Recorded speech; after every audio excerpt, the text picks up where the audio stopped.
This evening, we are privileged to have Mr. Shaji KV here in our midst. May I first request for a shawl to be presented to our esteemed chief guest. May I request Mr. Vipin Sharma, CEO Access, to kindly do us the honors of presenting a shawl to the esteemed chief guest and kindly extend a warm welcome to him.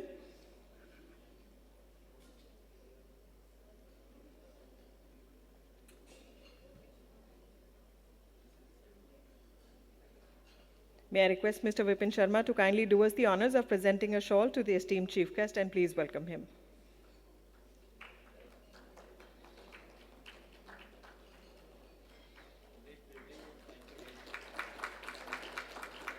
And also joining us on the dais, Ms. Pooja Gaur from Access. A very warm welcome to you.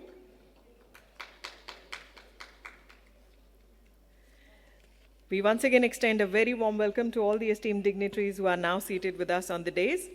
I now take the pleasure of inviting Ms. Shomita Kundu to present the summary and the key takeaways from the deliberations of the two-day summit. Please welcome with an applause.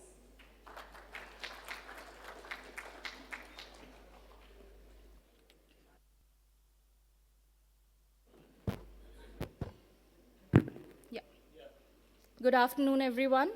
It's been a wonderful 1.5 to 2 days. Connect nahi karna. Connect kahan se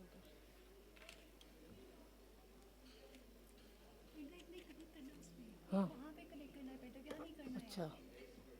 Okay, as we figure the tech out, we can quickly go over what all we've heard, what all we've engaged with, what all inspired us over the last 2 days. Livelihoods India has been a prominent policy platform in India for over 16 years, and this has been no different from the other ones, but this has also brought in other key themes that we've been discussing in the space of livelihoods. Some of the key themes that have been running through the earlier editions as well have been women's economic empowerment, have been climate resilient livelihoods. We've also looked at increasing gender responsiveness. So through these, what all has changed or what all has deepened is what we'll focus on as soon as my slides come up. So just a minute, I think the team is working at it. The slides. All right. So yeah, building on the themes of climate resilience, of gender responsiveness, what's emerged stronger and deeper this time is a focus on tech, especially AI enablement, looking at digitalization, looking at increasing market access, both at the FPO's level, looking at nano enterprise level. We've had some wonderful deliberations, both in the plenary as well as the technical sessions, looking at live concrete examples of some of the social enterprises who've delivered on these, enabled entitlement, better access to look at procurement, better access to look at collective bargaining. So what all does this mean for us as a cohesive, as a collective group? We're looking at regenerative practices. We're looking at green jobs pathways. So when I say looking at it as a collective group, we are also focusing on intersectionality. We're not looking at just women's empowerment in one section. We're not looking at climate resilience in another section. Where do these cross-cut together? How do we build on this together? The previous one.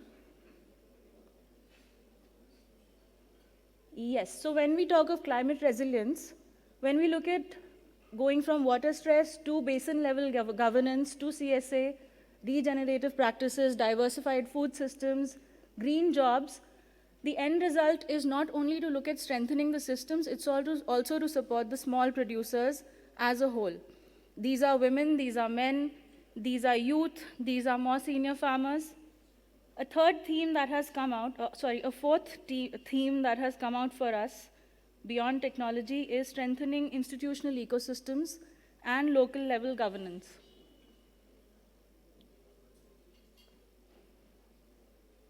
The next one. Yes. And these are very specifically rooted in specific institutions. These are SHGs, these are FPOs, panchayats, small farm centers, NRLM platforms. So scale is not just from top-down schemes, but grassroots level up. What are the local systems that we could strengthen? This emerged through multiple fireside chats. This also emerged through our technical and plenary sessions. A fifth theme that emerged strongly across all the sessions is women at the center of inclusive social protection. Closely linked with the first one, focusing on women-led development as a core enabler, keeping women at the center of inclusive social protection, we're looking at the different kinds of barriers that lead to marginalization. What can collective bargaining do in this case that can lead to better or different outcomes for everybody? People who are shaping the ecosystem, people who are at the forefront delivering these programs, people who are producers. We're also looking at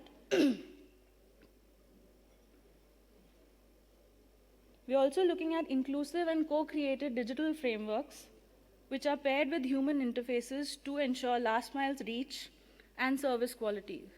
So today, one of the sessions spoke about digital and bringing in tools to enable AI for better market access. How do we look at this not just as an isolated tool, but also as something which is closely linked with humans? Where is the human intervention in this? How do we enable better adoption? So that's where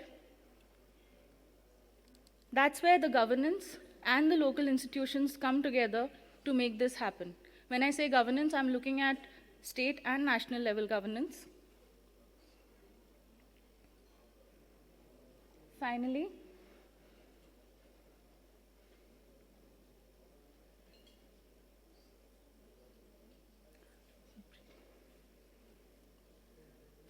when I'm looking at entitlement, when I'm looking at local governance, when I'm looking at climate resilience, is it enabling agency? Is it putting power in the hands of the people? Is it just replicating the models that have already been delivered? So where do I practice my agency?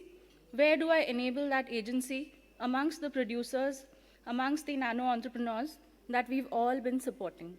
So yeah, thank you everyone.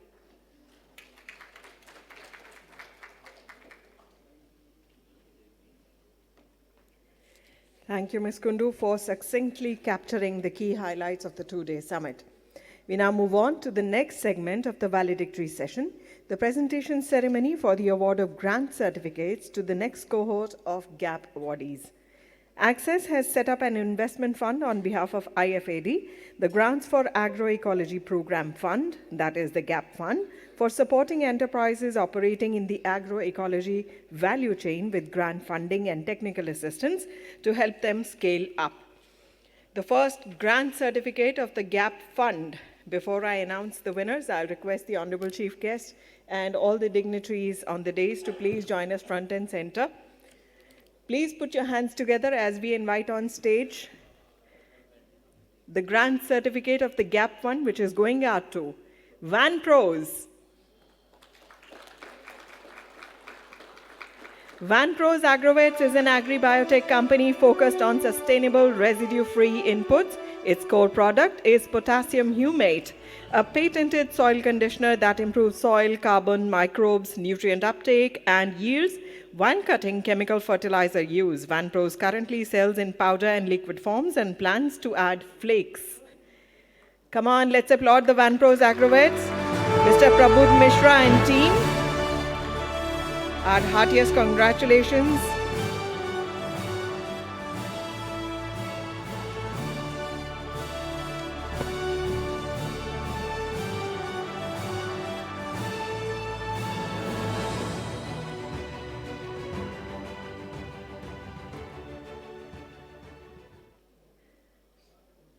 Our heartiest congratulations once again. The second recipient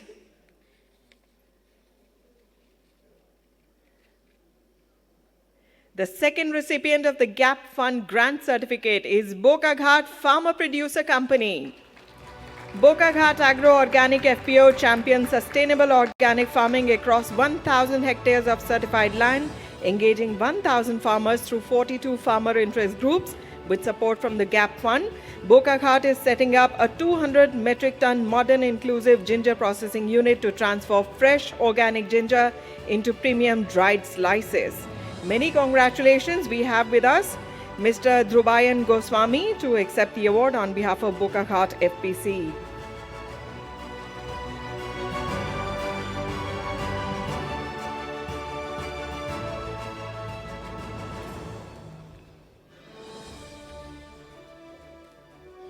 Our next awardee is Think Genix. Think Genix Biotech Private Limited is a pioneering startup turning fish and shellfish waste into high-value biofertilizers, Amrita and PhytoBoost. By converting organic waste into eco-friendly products, Think Genix is advancing sustainable agriculture at scale and creating lasting environmental impact. Congratulations, Team Think Genix. We have Mr. Devadatta Mishra. He is accepting the award on behalf of Think Genix.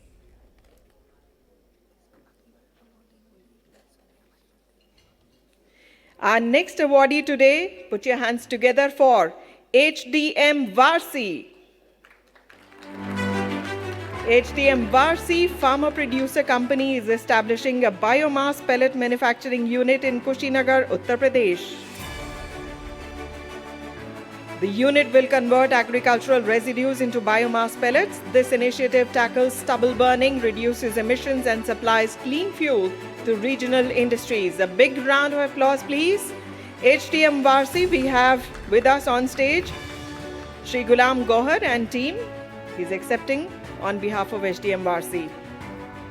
And our final awardee today, put your hands together for Jeevamrit Farmer Producer Company Limited. Jeevamrit Organic FPC is building a 200 TPD energy efficient jaggery plant for hygienic branded production. It aims to cut losses, extend shelf life, and a boost to farmer prices by 10 to 15% via the B2B and the B2C expansion. We have Mr. Jasveer Singh and the team to accept the award on behalf of Jeevamrit Farmer Producer Company Limited. Our heartiest congratulations. We now move on to the second segment of the valedictory session, and since it's going to take some time to introduce the next segment, may I request you all to please kindly take your seats back.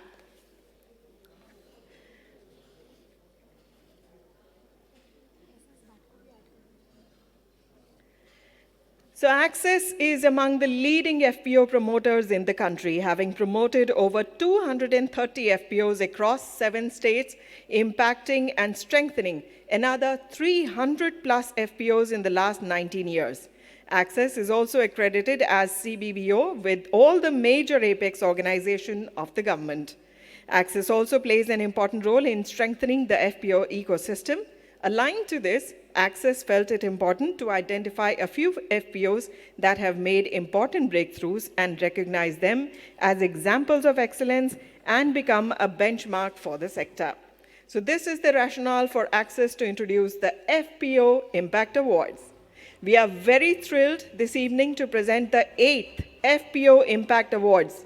We are very glad to report that since its inception in the year 2018, the FPO Impact Awards have become well established and coveted among the FPO community. So we would like to share with the Honorable Chief Guest as well that this year the awards were announced in 4 categories: FPO of the Year Large, FPO of the Year Small, Vijay Lakshmi Das Friend of Women, FPO of the Year, FPO Promoting Institution of the Year. And we are very thankful to our jury panel comprising of eminent members such as Mr. S.S. Bhatt, Mr. Arindam Datta, Ms. Ruchi Raman, Ms. Jasme Dhingra, Mr. Aleen Mukherjee, and Professor C. Shambhu Prasad for their assessment and careful selection of today's winners. I'm sure the task was not easy. We will now proceed with the announcement of the awards and the felicitation of this year's winners.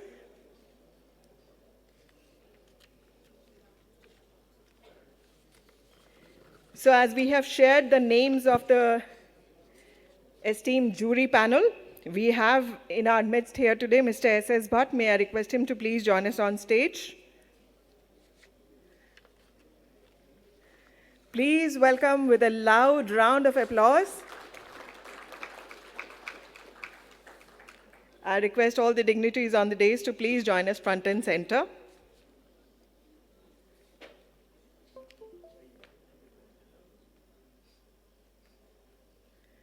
We begin the award ceremony with the winner in the first category, FPO of the Year Large.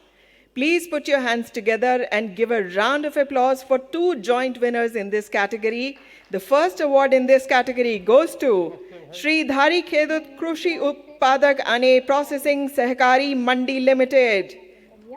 और अभी मेरे FPO में 1700 बहुत ही जोरदार तालियों से अभिवादन कीजिए। 20% तालियों में बिल्कुल कंजूसी मत कीजिएगा। पीछे जो लोग बैठे हैं जो ताली नहीं बजा रहे हैं, जमीन में पूरा हमारा पसंद कर रहा है और 20% डिविडेंड 4 साल से लगातार। Come on, we've been talking about women entrepreneurs the whole 2 days. फसल वो करके देते हैं। एमएसपी का भी काम हम उसमें करते हैं। We have with us on stage Bhavna Ben, बहुत बधाई। भारत सरकार की जो स्कीम है ना गारंटी वाली, तो जब हमारे एफपीओ के पास पैसे नहीं थे तो 2 करोड़ रुपए हमें बिना गारंटी के दिए गए। उनसे हमारा बहुत बड़ा एफपीओ तहत जो योजना थी उसके तहत हमारा गठन Congratulations team श्री धारी खेदुत। नाफेड तहत अलग-अलग संस्थाओं के साथ અને પરત મંડળી તરફથી નફો.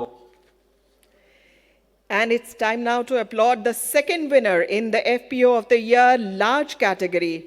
Please put your hands together for Murhu Nari Shakti Kisan Producer Company Limited. We have with us Ms. Divya Swaroop and her team. They are now joining us on stage to accept the award. Dense forests and proud tribal heritage. Birthplace of Bhagwan Birsa Munda, this region stands for resilience, courage and community spirit. Agriculture, land cultivation and livestock are the main sources of livelihood here. But most small and marginal farmers still live a subsistence-focused life, working on tiny land holdings, depending on rain-fed agriculture and relying on traditional practices. They continue to face challenges such as lack of assured irrigation, limited access to quality seeds and inputs, low productivity and very poor market linkages. Without access to the right consumer markets, farmers struggle to get fair prices, keeping their incomes low and livelihoods vulnerable. In this situation, a farmer-producer organization isn't just useful, it's essential.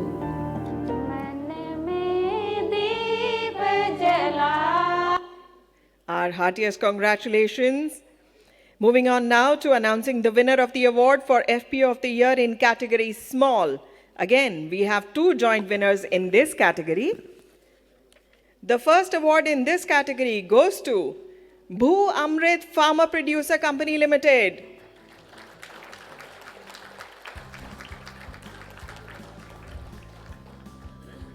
नमस्कार, मेरा नाम मंजू सैनी है। मैं गांव लव्वा की रहने वाली हूँ। Congratulations to team Bhu Amrit. हमने ये अपना एफपीओ 2015 सर्टिफिकेशन तक का कार्य करता है और ये जो प्रोग्राम है उस तरह से इसकी बढ़त नहीं हो रही है और इसका रीजन जो सबसे बड़ा होने वाला है। पूजा फाउंडेशन के सहयोग से ये जो milestone Bhuamrit farmer producer company limited जो अचीव किया है, इसमें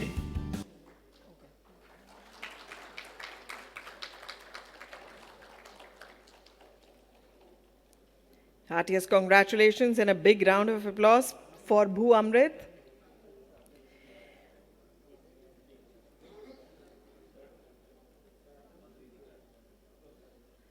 आप सभी को बहुत बहुत बधाई।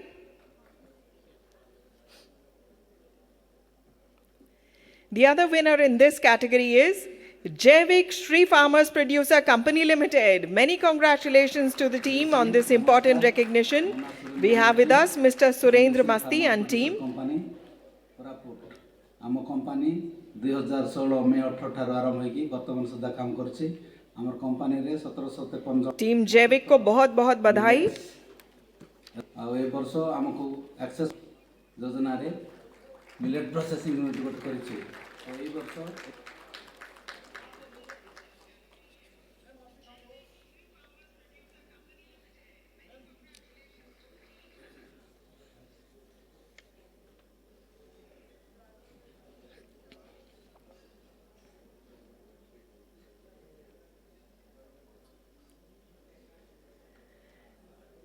The next award today is for the category Vijay Lakshmi Das Friend of Women FPO in memory of late Mrs. Vijay Lakshmi Das in order to honor her legacy of tireless commitment to women's access to financial services.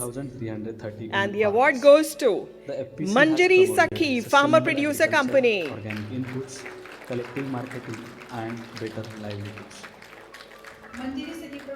हमारे साथ मंच पर जुड़ रही हैं सुश्री दीपाली थोड़ा सारे 1.54 crore in financial year 2024-25. It support quality inputs for सन्मानाबद्दल आम्ही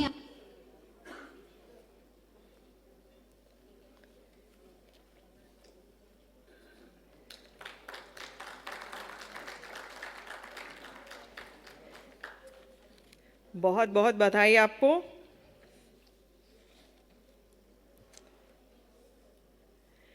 We now come to the award for the next category, FPO Promoting Institution of the Year, and announcing the winner, Pradhan. I request Mr. Saroj Mahapatra and Mr. Debanjan Ghatak to please come up on the stage to receive the award.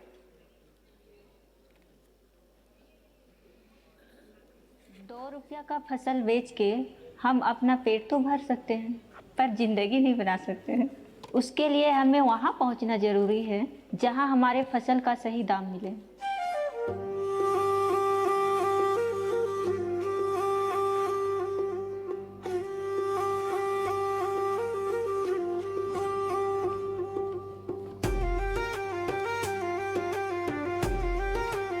और marketing घर से होगा। और I remember, you talk to the women farmers and the way they would. जो महिलाओं में business को बढ़ाने के लिए जो सोच आया है ज़्यादा मात्रा में करने के लिए, वही बदलाव ही तो महिला। Congratulations, Team Pradhan.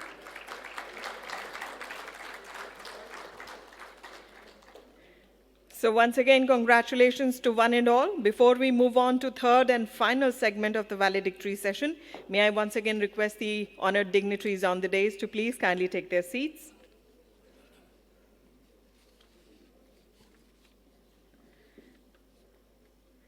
So the third and final segment of the valedictory session is the launch of the case study Knowledge Repository. The Knowledge Repository is a curated compilation of innovative livelihoods models from the best cases received as part of the Livelihoods India Case Study Competition over the past 16 years. It brings together cumulative sectoral knowledge and serves as a comprehensive resource for practitioners, researchers, and policymakers engaged in livelihoods promotion. Users can log in to the Livelihoods India website to access and download case studies across 10 of the thematic areas. May I now first request the video on the Knowledge Repository to be played for the launch.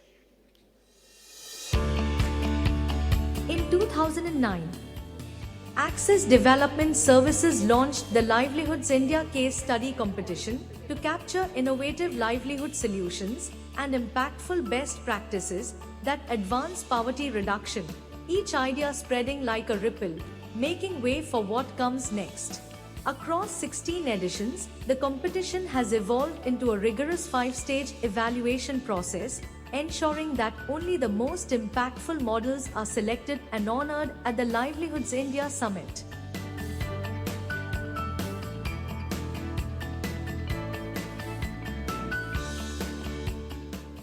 This legacy continues with the Livelihoods India Case Study Knowledge Repository, a rich resource featuring 126 curated models across 10 themes, offering grounded strategies and proven approaches for collaborative change. Each case brings actionable insights, reflecting what truly works on the ground to strengthen livelihoods and empower communities.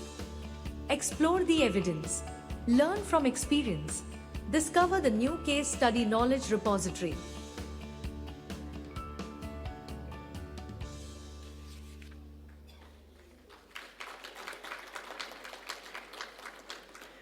So let's now move on to the release of the Livelihoods India Case Study Compendium 2025. The theme for the competition this year was Innovations in Urban Livelihoods. And after a rigorous selection process, 3 case studies have been selected as best cases by a distinguished jury panel. May I request for the copies of the compendium to be brought forward on the stage? I'll request our Honorable Chief Guest and the dignitaries on the dais to please release the Livelihoods India Case Study Compendium 2025.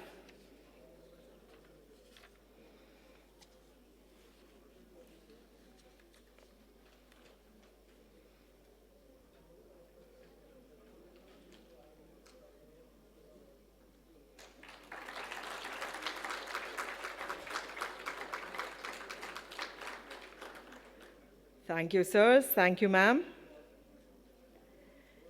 We now proceed to announce the winners of the Livelihoods India Case Study Competition 2025. But before that, we express our heartfelt thanks to our jury panel comprising of eminent members such as Mr. Anjani Kumar Singh, Dr. Madhu Sharan, Mr. Amit Kumar, Ms. Radha Chilappa and Mr. Supriyo Samadar for their assessment and very careful selection of today's winners. So in the second runners-up position, we have, put your hands together for Saurabh Shukla, Shantamay Chatterjee and Sayani Chatterjee for their case, Didi's Meal Box, Enhancing Incomes of Urban Poor Women through Community Cloud Kitchen.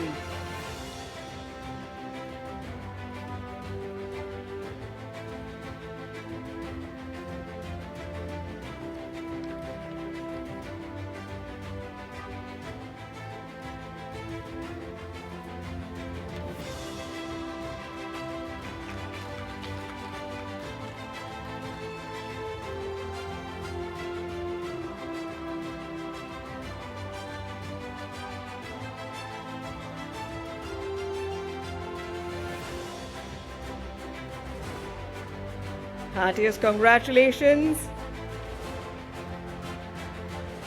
And now, ladies and gentlemen, announcing the winners of the Livelihoods India Case Study Competition 2025 are Kasturi Joshi and Arva Bharmal for their case involving innovating livelihoods through formal SHG engagement in public wash services, a case from small and medium towns in Maharashtra.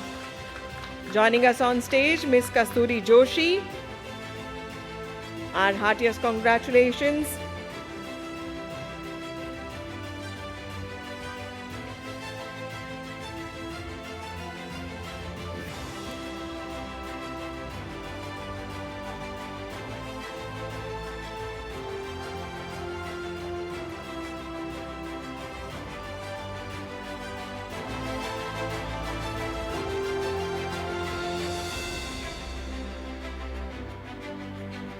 Well, that concludes our list of awards and the awardees to be felicitated. So, ladies and gentlemen, we might have concluded the awards list here today evening, but their achievements continue to trailblaze and set up an inspiration for all of us to follow in the time to come. So come on, join me in applauding all of them. Congratulations to all the winners.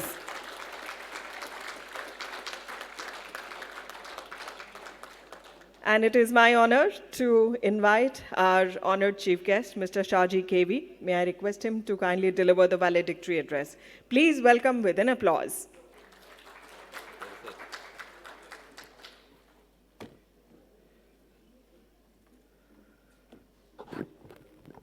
So good evening to all of you.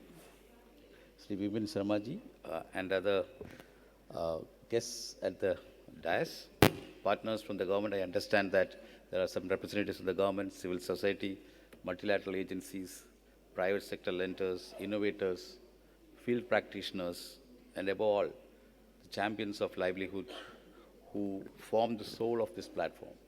Once again, I feel that it would have been a nice experience last 2 days, contemplating upon the achievements, discussing on various aspects on one important thing, which is the livelihoods. As India grows fast, we have to provide livelihoods to the billions. I think 1.4 plus billion people are there. Those who are in the working age should be given proper livelihood, otherwise equity in development may not be possible. So this forum was exactly meant for that, to bring together some of the finest minds shaping India and its inclusive development agenda. I think last 2 days, going by the schedule, you have a wide range of subjects from women-led development, water security, non-farm diversification, climate-smart agriculture, artificial intelligence for farmers, social protection, employment pathways to market access, blended finance, and finally today we recognized the excellence through awards. While I was awarding, my mind went back around 12 years as a chairman of a regional bank, I was part of this and I received some award from one of my predecessors, Mr. Y.C. Nanda. I was telling Mr. Sharmaji on this. I was associated with regional world banking almost 10 years back, and I was fortunate to receive one of such awards. And I congratulate, first of all, those who have been awarded. I found that a lot of efforts have been there to pinpoint those achievers. And then there were a wide range of awards, including the case studies. The diversity of voice which was heard today, and yesterday, grassroots leaders, global practitioners, innovators, policymakers, philanthropies, bankers, it reflects the energy of a sector that is restless for solutions, impatient for scale, and united in purpose. Of course, one of the themes which was discussed was women-led development, which of course now is one of the most powerful threads which has been running through not only in this summit but across India as well. But it's not just as a slogan, but it's a structural shift which has to happen. Almost, say, 50% of the population, which are women, they should be brought to mainstream, and they should also be part of the global, the GDP, activities which are going on. I understand that in the morning there was a discussion on mobility as a subsector for women economic empowerment, and then there was a fireside chat on women-led development. I think both of these it reinforces a simple truth. When women move from being participants to designers and owners of solution, the whole system transforms. Whether it is FPO leadership, micro-enterprise ecosystems, SHG federations, or green jobs, which is an emerging area. Women's agencies have emerged as strong, predictable driver of inclusive growth. Because as NABARD, we can tell certainly about SHG bank linkage, which we were pioneers. We see this type of activities almost every day, not only on SHG bank linkage, but on livelihood and entrepreneurship development, LEDP we call it. Then FPO incubation, we started with the experiment of FPOs, and also now women-led cooperatives. You all know that the government's focus on cooperatives as a means for driving this transformation. Now we are now embarking on forming at least close to around 35,000 women-led cooperatives across the country. Of the 2 lakh which we are targeting on the cooperatives to be newly formed, and all of these will be activity groups. As at last March, we have been active, and we have disbursed close to around 2.1 lakh crore loans to SHGs close to amounting to almost 55 lakhs SHGs and around 50 lakh JLGs. And not only that, on FPOs also, around 7,500 FPOs, we have credit linked. And also as grants, we have given almost around 1,485 crores across India. And these, whatever numbers I have told, are not just numbers, but they reflect millions of lives whose financial opportunities and resilience have expanded. Now, the question is not why women-led development matters, but how we can accelerate it across value chains, finance, digital access, and market linkages. And one of the striking themes from the summit has been rural entrepreneurship, which today does not suffer from lack of capacity. It suffers from lack of consistent and fair demand, because we have enough of production, but then there need to be proper demand. There was a session on grants, I understand, which captured this beautifully. The capacity is a supply side story, but demand is the real challenge. We have to ensure that whatever production happens are being sold, and there is sufficient, enough quality also on those products. So India's FPOs, SHG enterprises, and rural producers, they need predictable market pull, not just episodic CSR purchasing. So as a means for helping, we may tend to purchase certain things, but then on its own, they should be able to sell.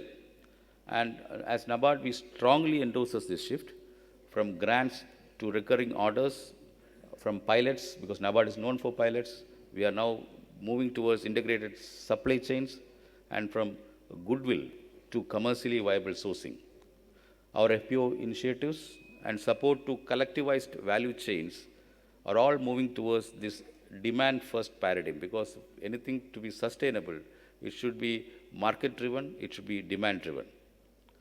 On this count, we have been partnering with various entities. One among them is ONDC, Open Network of Digital Commerce. We are in the process of onboarding FPOs into the digital platform of ONDC. As of today, close to around 1,600 FPOs have been onboarded with product cataloging done. We have to help these people to have proper catalog.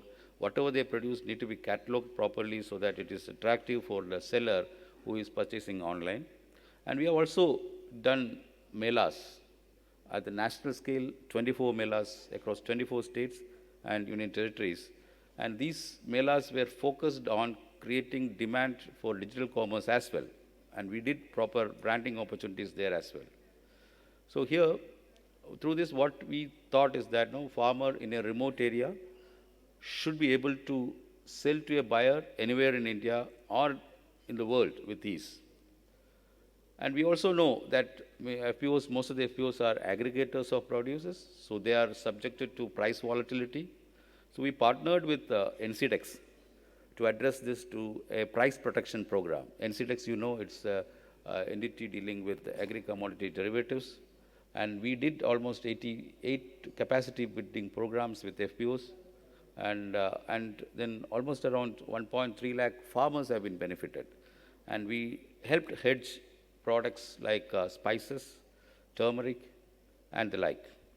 So now what we thought is that no, we need, as a pilot, we have to show that no, these price discovery, the market-based price discovery, rather than minimum support-based, price-based price discovery. So in the minimum support price, especially it's a put option where government determines the price, whereas in the NCDEX or in any derivative market, it is the market which determines the put option. And rightly so, for a sustainability sense, it should be the market, but then we have to protect the interest of the farmers as well. So this pilot actually proved that there can be a price protection program where price will be determined by the market. And another credit enhancement which we tried, of course, you may be aware that we have a subsidiary, NABS Induction, which provides credit guarantee to FPOs for availing loans. So here it is a 1,000 crore credit guarantee fund, which is established in association with Government of India under the 10,000 FPO scheme. But then not only those new FPOs are covered, existing FPOs are also covered under this credit guarantee. And we have onboarded close to 100 lending institutions, and already around 3,100 guarantees for close to around 2,500 FPOs have been given. And along with this, FPO lending to FPOs, I know many of the lending institutions may have hesitations.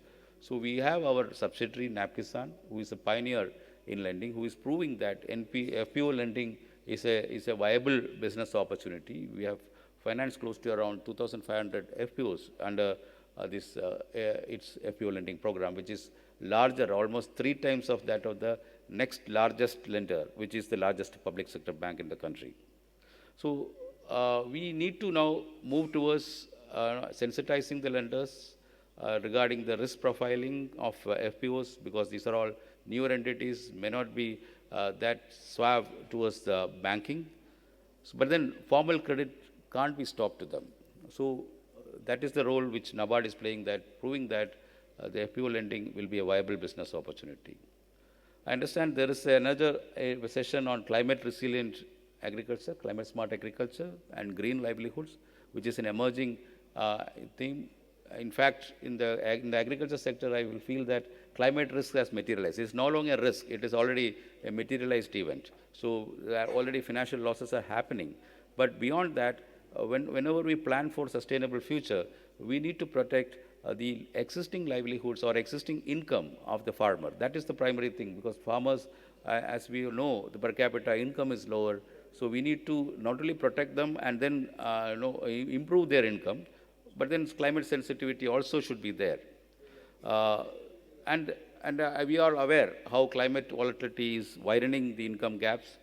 Water security is now pushing smallholders to distress.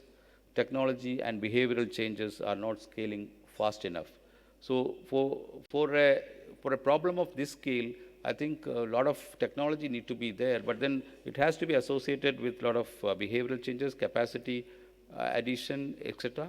So there is a hope through demand-led climate-smart agriculture models. NABARD is also now experimenting with large-scale models, block-level climate-smart agriculture models, and we have also started doing carbon financing. We are now propagating regenerative agriculture, decentralized renewable energy-powered food systems, and youth-led green enterprises. We have set up a climate change fund within NABARD, and also the climate change fund is essentially for capacity building, and we have a climate impact fund, which is for reducing the costs of availing credit, primarily through interest subvention.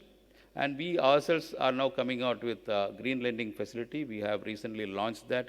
Close to around 3,000 crore have been sanctioned out of this. And then support for community-led adaptations, including watershed programs, WADI programs, and such other things. And now what we are trying to do is that all these activities, all these investments are being aligned with our long-term ecological resilience initiatives. As I talked about technology, now the important thing now emerging is the artificial intelligence.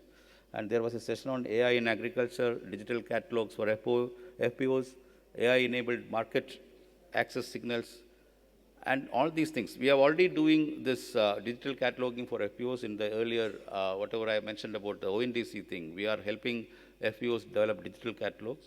And with all these technology related activities, India's rural economy is now poised for next leap, and which is powered by data, digital public infrastructure. We all know DPI's, the India Stack, the Agri Stack, the upcoming Agri Stack. We are also developing our own data in climate resilient agriculture as a digital public infrastructure.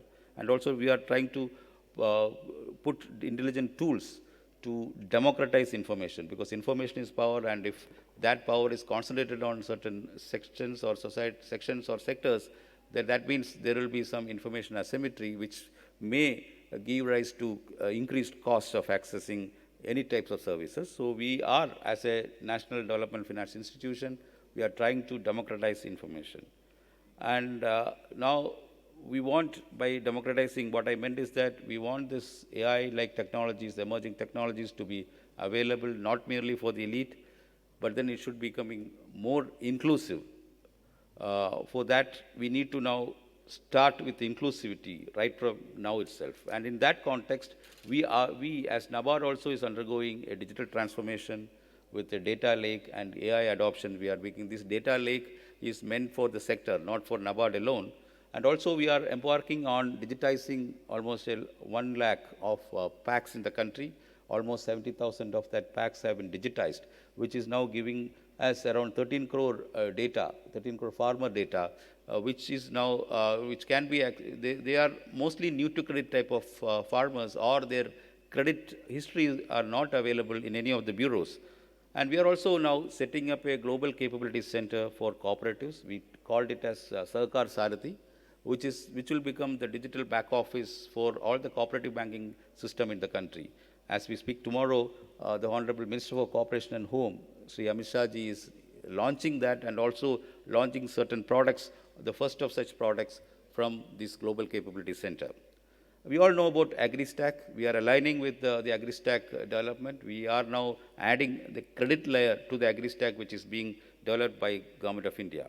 And I mentioned about our ecosystem for developing FPOs, and also for credit linking those FPOs. So now the future of livelihood will be digital, which is climate conscious, women-led, and enterprise-driven. And for success, all these four, digital, climate consciousness, women-led, and enterprise-driven movement should move together. And in the process, we need to create employment for the teeming millions, which will determine our demographic destiny. We have a demographic dividend as of now. unless we move very calculatively and determinately, I think we'll be missing that democratic dividend. So here, the answer will not lie in one sector alone, but in redesigning the whole of the ecosystem of agriculture, rural industry, because agriculture has to now transform into agribusiness, which includes a lot of MSMEs, agro-processing, such other things, mobility, as you discussed, green jobs, tourism. Rural tourism is catching up faster, ecologically sensitive tourism, green tourism, all these things are fast catching up as India's per capita income is growing. So the mobility of people are also increasing. Then we need to handhold the crafts, the handicrafts in distant India, and that they also need to be properly marked. We are helping them in GI tagging and also onboarding to the digital ecosystem.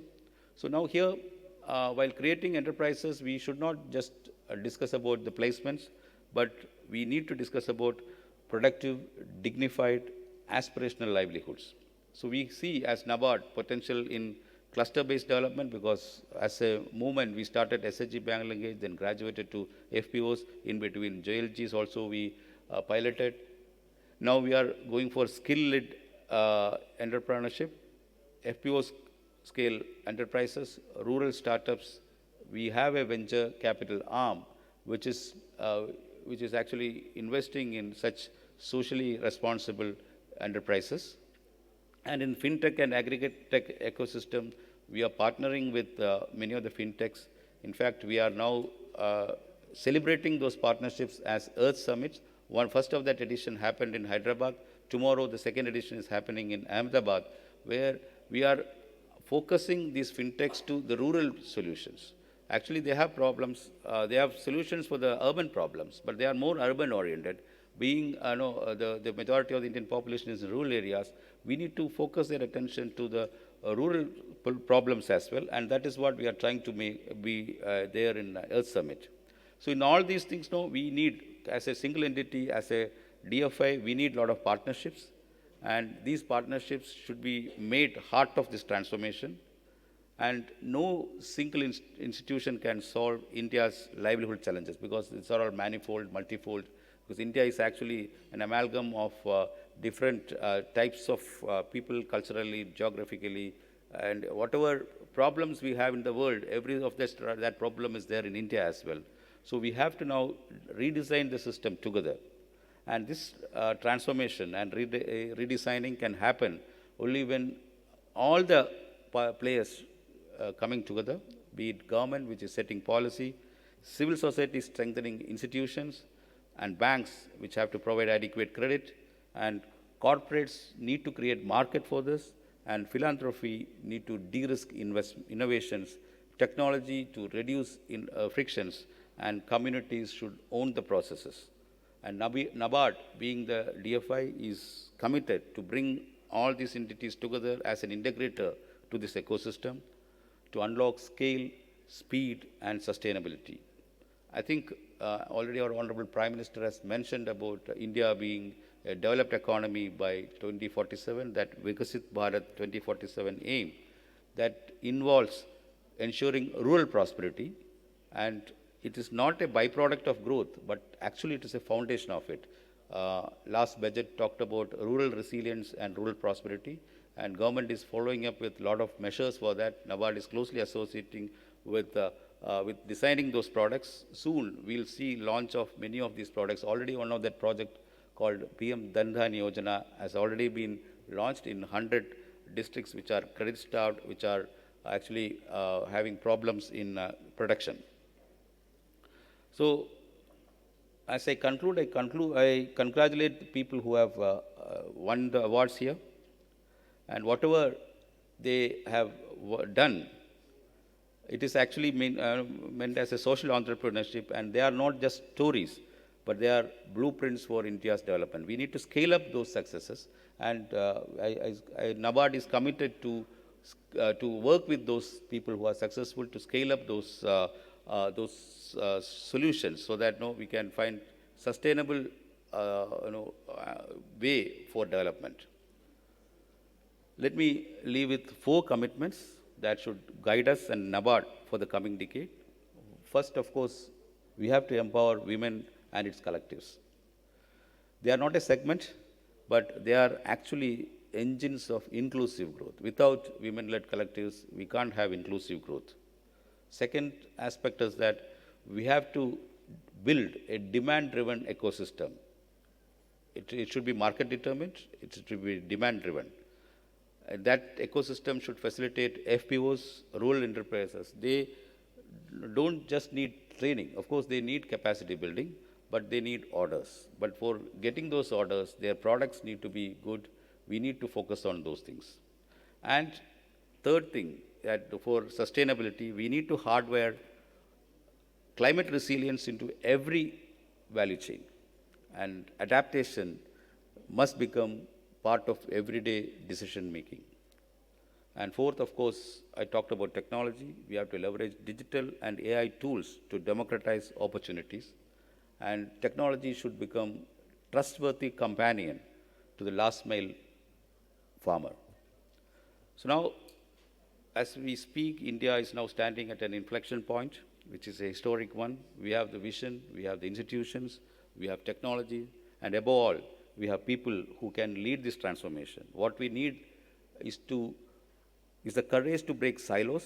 We need to work together, scale what works, and invest boldly in the future we want to see. But for investing, we need a lot of venture capitalists, but then not private sector driven or market driven type of activities. We need patient capital provider. NABARD is one such patient capital provider who can remain invested for at least, say, 15 to 20 years. We are looking to impacts, not returns, but then we are looking at sustainable activities, not merely just returns. And we are committed to advancing these roles by strengthening FPOs, building climate resilient agriculture, expanding digital ecosystems, and supporting rural enterprises with scale, market and technology. As I end, I thank for hearing me patiently. Let us continue to work for rural prosperity, inclusion, and truly empowered livelihood ecosystem. Thank you.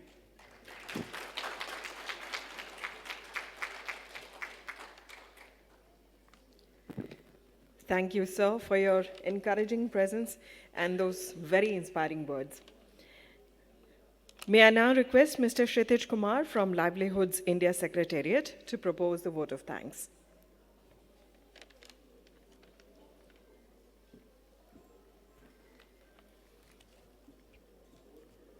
Good evening, esteemed guests on the dais, Shri Shaji KV, Chairman NABARD, Mr. Vipin Sharma, CEO, Access Development Services, Ms. Pooja Gaur, Vice President, Access Development Services, and Ms. Shaumita Kundu, AVP, Access Development Services. As we conclude the Livelihoods India Summit 2025, it is my privilege to deliver the vote of thanks on behalf of Access Development Services. My sincere thanks to Sri Shaji KV for graciously joining us today and encouraging the winners of FPO Impact Awards, winners of the case study competition, and the GAP Fund grantees. Sir, your address and presence has truly inspired us and has moved forward to us, and we are looking forward to have many such events and many such sessions going onwards. A heartfelt thanks to our CEO, Mr. Vipin Sharma, whose clarity of purpose, whose vision, whose unwavering guidance continue to inspire us and push our boundaries every year. His leadership continues to be a driving force behind the summit vibrancy and the relevance every year. To Shaumita, thank you so much for your precise, thoughtful synthesis of deliberations of the 2 days. My gratitude to over 70 speakers and thought leaders and resource persons for generously sharing their knowledge, their experiences, and their perspectives that have sparked meaningful conversations in the last 2 days. To all the delegates who have joined us here, thank you for being a part of the 16th edition of the Livelihoods India Summit. Your participation and engagement is something that gives us purpose and scale and impact of such events for enhancing the livelihoods ecosystem. We are grateful to our over 20 co-sponsors and partners, starting from the co-sponsor, NABARD and IFAD, knowledge partners, Rabo Foundation and ITC, our technical partners, Digital Nari, GIZ, Kofti, Hand in Hand India, IIM Ahmedabad Ventures, IDH, Mitti Labs, Samunati, Satwa, Trickle Up, Vruti, Catalyst Management Services, and Work for Progress supported by Lakashya Foundation. Our heartfelt thanks to each of you for not only bringing the financial support, but also for your invaluable contribution for co-curating the sessions, identifying the speakers, and shaping the overall agenda. Events of such scale are never a product of a single day. We engage throughout the year, and we make an effort, and there's a team behind this that you're looking now. A huge thanks to all the Access team for supporting us, supporting the Secretariat, and stepping up wherever required. The comms team, led by Tanya, supported by Sonali, Ravi, and Yukti. The program support team, Subir Sir, Shilpa, further supported by Vishwas, Dinesh, Monu, and others. Our event planners, thanks to you as well, Numek and Dreamcast, for your seamless coordination and support. And finally, the Secretariat, the Livelihoods India Secretariat, led by Pooja Gaur, and the youngest colleague of mine, Purva. May I request Purva to be on stage, please?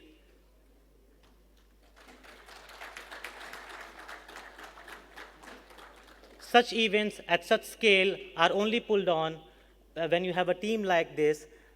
Someone in your team, there's a leader who has your back every time and who is guiding you at each and every step. Thank you, Pooja Gaur, for leading this Secretariat, and I thank Purva to be a part of this. Thank you once again for your presence, your participation, and your trust. We look forward to welcoming you to the Livelihoods India Summit 2026 and even a deeper engagement and regional sectoral insights. We hope the last 2 days have been meaningful and valuable for each other on advancing the enabling economic empowerment for the livelihoods ecosystem. Thanks a lot. Good evening.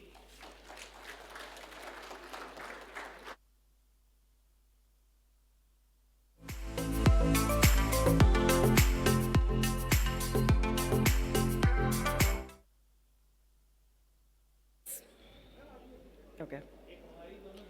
That brings us to the close of the Livelihoods India Summit 2025. Thank you once again for joining us here today, and please don't forget to carry all of your belongings on your way out. Somebody have left their shawl here behind. Please kindly collect it if it belongs to you.